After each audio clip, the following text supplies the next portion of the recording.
kami dito. Meron kami spinach. Hindi mga plangga ito kasani. Ano namin ang guy kung ano ito kasi na nakalagay dun white. Of course, customer tayo. Ask natin kung ano yung ingredients, what's the inside. Alam niyo kung sagot niya. Ano yan, sir? White.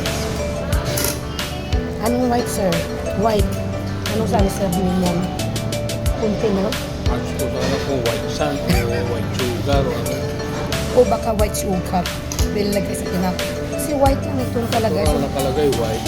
Kung nag-ask kami, Kung anong unod niya ba? ano ang inside dyan ng white? Sagutin ko ba naman Sagot ang ng white? white.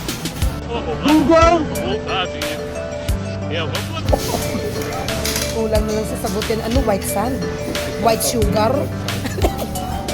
Funny no? Tawa naman kayo dyan. Lalala.